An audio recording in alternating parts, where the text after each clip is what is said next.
Hello friends, चलिए इस video में सॉल्व करते हैं जेईई मेंस 2022 में आई हुई इस प्रॉब्लम को। तो क्वेश्चन में हमको दिया हुआ है एक सर्किट बना दी है जिसमें रेजिस्टेंस लगा हुआ है, इंडक्टर लगा हुआ है, कैपेसिटर लगा हुआ है। हमसे पूछ रहा है the effective current in the circuit eight very high frequency. Very high frequency पे हमसे पूछ रहा है इफेक्टिव करंट मतलब IRMS करंट हमसे वो पूछना चाह रहा है। और हमको ये 220 वोल्ट ये क्या दे रखा है, VRMS दे रखा है। अब यहाँ पे कॉन्सेप्ट क्या अप्लाई होगा, कॉन्सेप्ट ये अप्लाई होगा यहाँ पे हमारा कि जो इंडक्टिव कैपेसिटेंस होता है दैट इज जो इंडक्टिव रिएक्टेंस होता है that is equal to omega L और that is directly proportional to frequency. और हाई फ्रीक्वेंसी पे, बहुत ज़्यादा फ्रीक्वेंसी पे एक्सेल बहुत ज़्यादा हो जाएगा, करंट बहुत कम हो जाएगी। तो मतलब basically at very very high frequency inductor will behave like a broken wire and at very high frequency capacitive reactance will be very very less and a capacitor will behave like a short circuit. तो एक capacitor will behave like a simple wire and an inductor will behave like a open circuit bro or you can say broken wire at a very high frequency. बस इतना ही concept हमको use करना है। अभी देखिए इसका कॉन्सेप्ट को use करते हुए अभी हम मैं इस सर्किट को अगर रीड्रॉ करने की कोशिश करूंगा तो ये सर्किट मेरी कुछ इस तरीके की दिखेगी कि 8 ओम का रेजिस्टेंस है, उसमें तो कोई चेंज आएगा नहीं।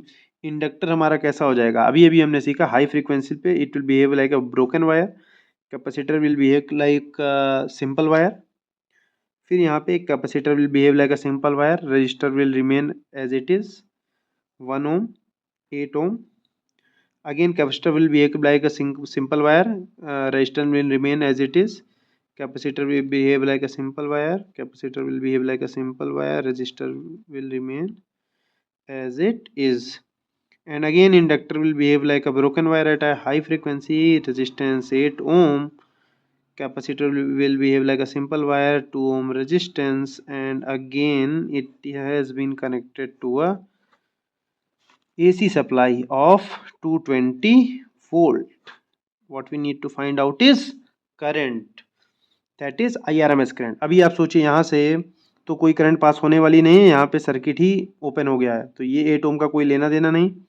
ये तो एक सिंपल वायर हो गया। ये 4 ओम किस में लग गया, पैरेलल में लग गया। ये भी करंट यहाँ से भी कोई पास नहीं होगी since it is a open circuit. यहाँ से कोई करंट नहीं पास होगी, यहाँ से कोई करंट पास नहीं होगी। ये दोनों तो इनके लगे रहने का कोई मतलब ही नहीं है।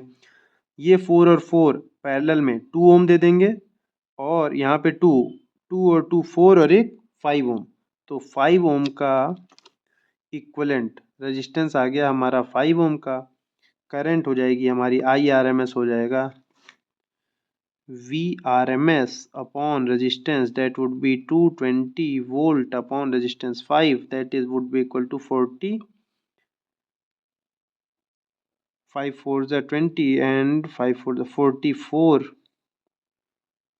ampere is the RMS current that is the answer of this question. Thank you.